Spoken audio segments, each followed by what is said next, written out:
अस्सलाम वालेकुम। आज हमारा जो चैप्टर है हमें डिस्कस करना है वो होमोस्टेसिस है। चैप्टर नंबर 11 है होम्योस्टेसिस। तो सबसे पहले हम होम्योस्टेसिस की होमो की एटमोलॉजी देख लेते हैं। तो जो होमो का मतलब होता है सेम और स्टेटिस का मतलब होता है एस्टैब्लिश करना। ठीक है, तो अगर हम इसकी डेफिनेशन की बात करें तो हमारी इंटरनल कंडीशंस, हमारी बॉडी के अंदर जो भी कुछ भी हो रहा है वो हम इक्विलिब्रियम पे करते हैं, बाहर जितनी मर्जी चेंजिंग आती रहे। ठीक है, इसको कहते हैं होम्योस्टेसिस। ठीक है, it means maintenance of internal condition of a body at equilibrium despite changes in external environment is called homeostasis। अगर मैं एग्जांपल की बात करूँ तो इसकी एग्जांपल है बॉडी टेम्परेचर। ठीक है, यानी जो बॉडी टेम्परेचर है ना, जितनी मर्जी बॉडी टेम्परेचर जो हमारी बॉडी का होता है वो कांस्टेंट रहता है। ठीक है, जितनी मर्जी भी बाहर फ्लक्चुएशंस आ जाएं, चेंजेस आ जाएं, मतलब जो मर्जी हो जाए, लेकिन हमारी बॉडी का जो बॉडी टेम्परेचर है वो 37 डिग्री सेंटीग्रेड ही रहता है। अगर उसके बाद दूसरी हमारे पास टर्मिनोलॉजी है वो है ऑस्मो रेगुलेशन। ओस्मो का मतलब होता है सॉल्ट वगैरह। ठीक है, इसमें हमने वाटर और सॉल्ट को मेंटेन करना होता है हमारे बॉडी में। ठीक है, इसको कहते हैं ओस्मो रेगुलेशन। अगर मैं इसकी एग्जांपल की बात करूँ तो इसकी एग्जांपल में आती है ब्लड ग्लूकोज लेवल जो है वो कांस्टेंट रहता है। मतलब रहता है कितना है, 1 ग्राम पर मीटर। जितनी मर्जी हम कार्बोहाइड्रेट रिच मील मतलब खा लें, रहना उसने 1 ग्राम पर लीटर ही है। ठीक है, उसके बाद हम बात कर लेते हैं थर्मोरेगुलेशन। थर्ड टर्म है, ये बेसिक टर्म्स हैं। ठीक है, ये थर्म का मतलब ही हीट होता है और रेगुलेशन का मतलब रेगुलेट करना, मेंटेन करना। तो इसमें क्या होता है, मेंटेनेंस होती है इंटरनल बॉडी टेम्परेचर्स की। ठीक है, एंजाइम जो है हमारी बॉडी के वो वर्क करते हैं एट ऑप्टिमम टेम्परेचर पे। ठीक है, इसकी एग्जांपल वही हो सकती है जो हमने होम्योस्टेसिस में दी थी, कि जो बॉडी टेम्परेचर है वो रिमेन कांस्टेंट रहता है, जितनी मर्जी बाहर फ्लक्चुएशंस आ जाएं, चेंजेस आ जाएं, तो वो सेम ही रहता है। उसके बाद हम टर्मिनोलॉजी ले लेते हैं एक्सक्रीशन की। तो एक्सक्रीशन में क्या होता है कि जो हमारी बॉडी का मेटाबॉलिक वेस्ट होता है, एक्स्ट्रा मटेरियल होता है, वो हमारी बॉडी से एलिमिनेट कर दिया जाता है ताकि हमारी इंटरनल बॉडी कंडीशंस को मेंटेन कर लिया जाए, इक्विलिब्रियम स्टेट में ले लिया जाए। अब हमारे पास मेटाबॉलिक वेस्ट क्या होता है, इसका मतलब है कि जो हम मटेरियल, एनी मटेरियल जो प्रोड्यूस होता है हमारे मेटाबॉलिज्म के दौरान, ठीक है, और ये हार्मफुल होता है अगर हमारी बॉडी से ये एलिमिनेट ना हो तो। अब हम बात करते हैं कि प्लांट जो है वो कैसे अपने इंटरनल कंडीशंस को, इंटरनल बॉडी को कैसे मेंटेन करते हैं। तो सबसे पहले होमोस्टेसिस हम प्लांट्स की बात करते हैं। तो प्लांट जो है ना वो इन्वायरमेंटल चेंजेस को रिस्पॉन्ड करते हैं और अपनी इंटरनल कंडीशंस को वो कांस्टेंट कर लेते हैं थ्रू होमोस्टेसिस। ठीक है, वो डिफरेंट मैकेनिज्म्स अप्लाई करते हैं ताकि वो अपनी वाटर को और साल्ट को और अदर केमिकल जैसे ऑक्सीजन हो गई, कार्बन डाइऑक्साइड हो गई, नाइट्रोजीनियस मटेरियल हो गए, इनको मेंटेन करते हैं थ्रू माई होम्योस्टेसिस। तो सबसे पहले हम होम्योस्टेसिस में बात करते हैं प्लांट्स में removal of extra carbon dioxide and oxygen. तो जब डे टाइम होता है ना तो सेलुलर रेस्पिरेशन हो रही होती है, और उसके नतीजे में हमें क्या मिल रही होती है, कार्बन डाइऑक्साइड। और जो ये कार्बन डाइऑक्साइड ऑक्साइड होती है वो हमारी फोटोसिंथेसिस यूज़ कर रही होती है। ठीक है, लेकिन ना मतलब ये वेस्ट नहीं जाती। ठीक है, वेस्ट प्रोडक्ट नहीं होता। लेकिन जैसे ही रात होती है, it is surplus because there is no utilization. तो सेलुलर रेस्पिरेशन तो हो रही होती है, लेकिन कार्बन डाइऑक्साइड क्या होती है, वो यूटिलाइज नहीं कर रहे होते क्योंकि फोटोसिंथेसिस नहीं हो रही होती। ठीक है, और वो टिश्यूज जो है वो रिमूव कर देते हैं और वो प्लांट के नीचे जमा हो जाती है उसकी रूट्स के पास। ठीक है, बात करें तो जो कार्बन डाइऑक्साइड जो है वो स्कैप होती है स्टोमेटास के थ्रू यंग। अब हम बात कर लेते हैं लीव्स में और यंग स्टेम्स में। अगर लीव्स और यंग स्टेम्स की बात करें तो कार्बन डाइऑक्साइड है ना जो डिफ्यूज़ कर जाती है थ्रू कार्बन डाइऑक्साइड डिफ्यूज़ कर जाती है थ्रू रूट सरफेस पे। ठीक है, मैंने कहा ना रूट्स के आसपास जो है रात को मतलब वो क्योंकि सेलुलर रेस्पिरेशन नहीं हो रही होती, कार्बन डाइऑक्साइड जो है सेलुलर रेस्पिरेशन सॉरी हो रही होती है, सेलुलर रेस्पिरेशन जो है हो रही होती है लेकिन फोटोसिंथेसिस नहीं हो रही थी, इसलिए कार्बन डाइऑक्साइड जो है वो एज अ बाय प्रोडक्ट जो है वेस्ट ही जाती है। तो वो ना प्लांट्स के नीचे जो है वो सबमिट होने हो जाती है। ठीक है, उधर आके जमा हो जाती है। ठीक है, इसलिए कहते हैं कि रात को हमें पौधों के नीचे नहीं सोना चाहिए। ठीक है, उसके बाद और ये स्पेशली होती है थ्रू रूट हेयर्स के थ्रू। और फिर ना ऑक्सीजन जो है ना वो प्रोड्यूस हो रही होती है मेसोफिल सेल्स में।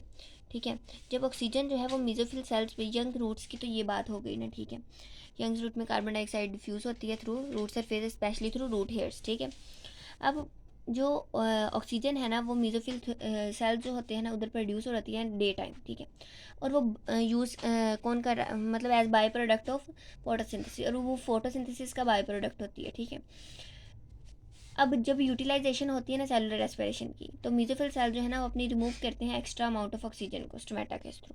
इसी तरह जो है वो प्लांट जो है ना वो अपना मतलब होमोस्टेसिस करके एक्स्ट्रा जो कार्बन डाइऑक्साइड होती है और ऑक्सीजन होती है उसको रिमूव करके अपनी बॉडी को मेंटेन कर ले।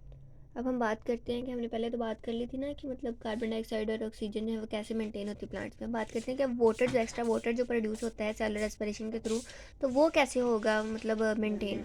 तो जो प्लांट होते हैं ना वो पानी लेते हैं सोइल से, ठीक है।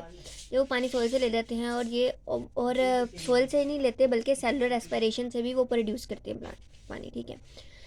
प्लांट जो है ना वो लार्ज अमाउंट ऑफ वाटर को स्टोर करते हैं सेल्स में और टर्जिट हो जाते हैं, फूल जाते हैं, ठीक है। वैसे भी प्लांट्स में लार्ज सेंट्रल वैक्यूल भी होता है जिसमें वाटर प्रेजेंट होता है। टर्जिट का मतलब होता है फूल जाते हैं, जैसे लाइक अ बैलून, ठीक है।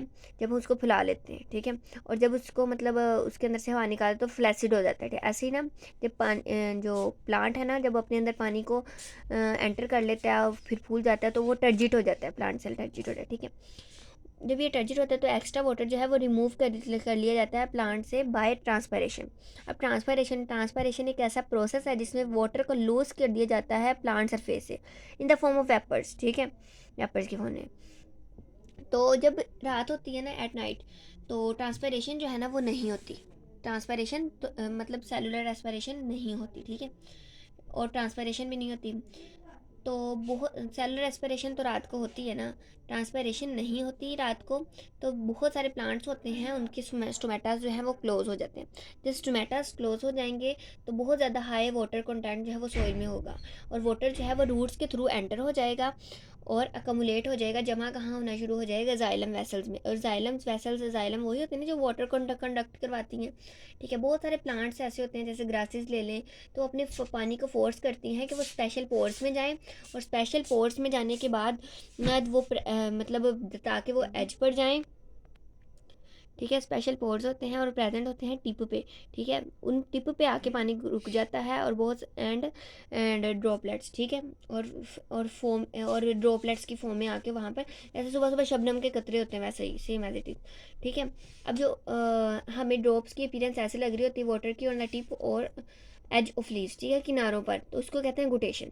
अब डिफरेंस आ जाता है गुटेशन और ड्यू ड्रॉप्स में फ़र्क क्या है। गुटेशन तो मैंने आपको बता दी, हम गुटेशन को ना ड्यू ड्रॉप्स के साथ कंफ्यूज नहीं कर सकते क्योंकि जो ड्यू ड्रॉप्स है वो कंडेंस होते हैं फ्रॉम द एटमोसफेयर और प्लांट सरफेस पे होते हैं, ठीक है।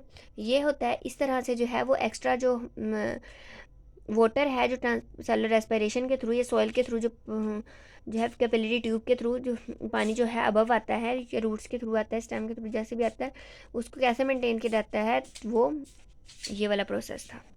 अब हम बात करते हैं कि रिमूवल ऑफ मेटाबॉलिक वेस्ट। अगर ये रिमूव ना हो तो हम होमोस्टेसिस मतलब हम मेंटेन नहीं कर सकते, ठीक है। अगर हम इसको रिमूव करेंगे देन ही होमोस्टेसिस जो है इस्टेब्लिश होती है।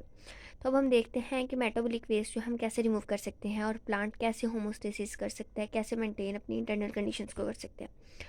तो प्लांट्स जो है ना वो बहुत सारे मतलब मेटाबॉलिक वेस्ट को जो है वो बॉडी में स्टोर कर लेता है, लेकिन वो जो मेटाबॉलिक वेस्ट होते हैं ना वो हमारे हार्मफुल होते हैं क्योंकि वो इनसॉल्युबल मटेरियल होता है, ठीक है। जैसे कैल्शियम ऑक्सलेट जो है ये टोमेटो में भी पाया जाता है। ये क्रिस्टल्स की फॉर्म में लीव्स और स्टेम्स में बहुत सारे प्लांट्स में होता है, लाइक टोमेटोज में, ठीक है। ये टोमेटो लाइक दिस, ठीक है। अगर मैं ट्रीज़ की बात करूँ तो जो ट्रीज़ कैसे अपना मतलब कैसे मेटाबॉलिक वेस्ट को रिमूव करते हैं, तो ट्रीज़ जो है वो ईयरली साल में मतलब अपने लीव्स को गिरा देते हैं। इस तरह से उनमें जो भी वेट मेटाबॉलिक वेस्ट होता है वो लीव्स में आ जाता है और सारा जो है वो गिर जाता है, ठीक है, सारा जो है वो रिमूव हो जाता है, ठीक है। बहुत सारे और भी अदर वेस्ट हैं जैसे सम प्लांट्स हैं, जो रेजिन है ना ये भी एक वेस्ट मटेरियल है। ये कोनिफरस ट्रीज़ होता है वो रिमूव करता है। कॉनिफरस ट्रीज जो है वो रेजिन को रिमूव कर देता है मेटाबॉलिक वेस्ट से। और जो गम है वो रिमूव की जाती है कीकर से, ठीक है। और जो लेटेक्स है वो रबर प्लांट्स रिमूव करता है। और म्यूसिलेज जो है वो दो प्लांट्स, कार्निवोरस प्लांट्स भी और लेडी फिंगर प्लांट भी जो है वो ये चीज़ें रिमूव करती हैं। और बहुत सारे एक्सट्रूसिव प्रोडक्ट जो हैं वो भी रिमूव कर दिए जाते हैं। वो स्कैंडी फंक्शन होता है लीफ फॉल का, ठीक है। अगर लीव जो है वो ना गिरे, ठीक है, तो कैल्शियम ऑक्जेलेट जो है वो अंदर ही रहेगा और वो हमारे लीव्स को भी नुकसान, बहुत सारी हमारी प्लांट बॉडी के लिए बहुत ज़्यादा हार्मफुल होगा। तो ये 3 मेथड्स थे, यानी removal of carbon dioxide and oxygen, removal of water and removal of metabolic waste. इस तरह से जो बॉडी के प्लांट है वो इन वेस्टेज को रिमूव करके हमारी जो है होमोस्टेसिस, मतलब प्लांट अपने इंटरनल कंडीशंस को मेंटेन कर सकती है, होमोस्टेसिस कर सकती है।